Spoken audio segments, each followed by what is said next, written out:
The US has been time and again accused of using pliable organizations like USCIRF and other so-called rating agencies to further the agenda of the deep state.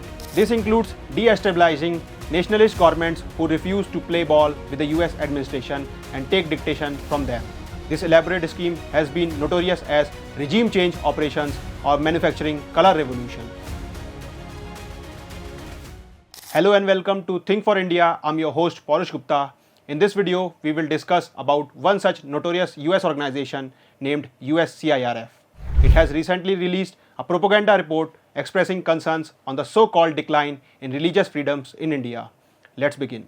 As an annual exercise, the United States Commission on International Religious Freedom, popularly known as USCIRF, recently alleged that religious freedom was worsening in India. It also called on the US government to designate India as a country of particular concern. The report alleged that India's legal framework, including laws such as the Citizenship Amendment Act (CAA) and state-level anti-conversion regulations, is being used to disenfranchise religious minorities.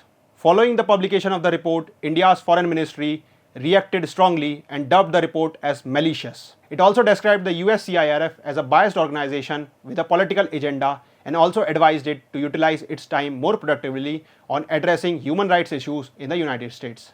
Regarding the report, spokesperson of the External Affairs Ministry, Randeep Jaiswal, said, and I quote, "Our views on the USCIRF are well known. It is a biased organization with a political agenda. It continues to misrepresent facts and peddles a motivated narrative about India. We reject this malicious report, which only serves to discredit USCIRF further," unquote. He added, and I quote, "We would urge USCIRF to desist from such agenda-driven efforts. The USCIRF would also be advised to utilize its time more productively on addressing human rights issues in the United States," unquote. It is pertinent to note that the USCIRF has been notorious for peddling biased, unscientific and agenda-driven reporting to malign the country, especially those run by nationalist governments who refuse to play second fiddle to the US.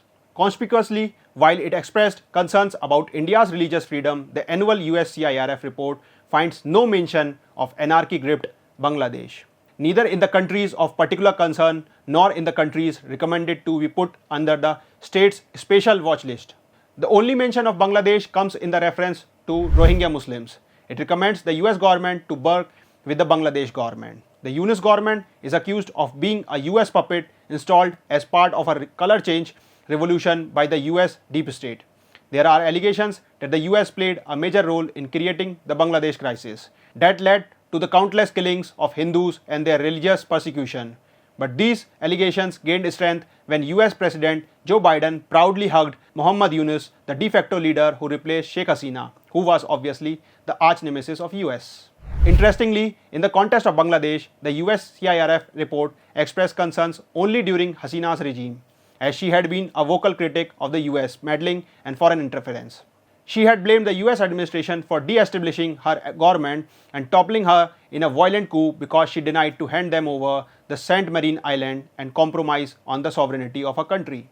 After Sheikh Hasina's violent ouster, the Hindu community in Bangladesh has been facing the brunt of communal attacks from Islamist mobs. The radical mobs torched and demolished multiple Hindu temples, their houses, businesses, killed, raped and maimed countless Bangladeshi Hindus, purged them from academic institutions, forced hundreds of Hindu teachers to resign. However, the only concerning thing to flag for the USCIRF happened during Sheikh Hasina's government, alleging that the Ahmadiyya Muslims were targeted. While Muhammad Yunus too had initially expressed concerns over the plight of Hindu and other religious minorities in Bangladesh, only to downplay his remarks later, the USCIRF did not even offer lip service for the Bangladeshi Hindu community, alluding to its abject discontent for human lives and steadfast resolve to its core agenda of serving geopolitical interests of the deep state. Incidentally, the majority of the global hyped attacks on minorities in India, particularly Muslims, were found to be blatantly false. These include allegations of Muslims being targeted during cricket match, train seats and beards getting pulled, among a host of others.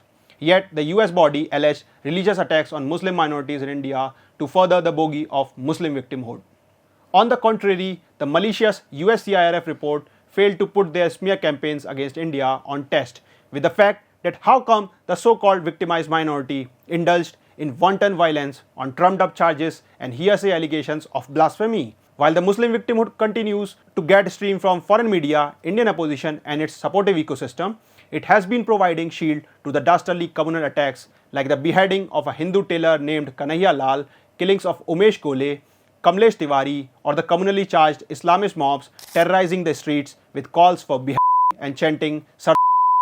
While on the domestic front, New Delhi needs to strengthen its laws against communal instigations like criminalizing beheading calls and STSJ slogans, it needs to set the record straight on the global front as well, as busting the falsehoods of such malicious reports with a fact sheet's ranking of its own. It also has to end its policy of not holding the US administration publicly accountable for racism against Indians, attacks on Hindus, and the state protection for Khalistani elements in the United States of America.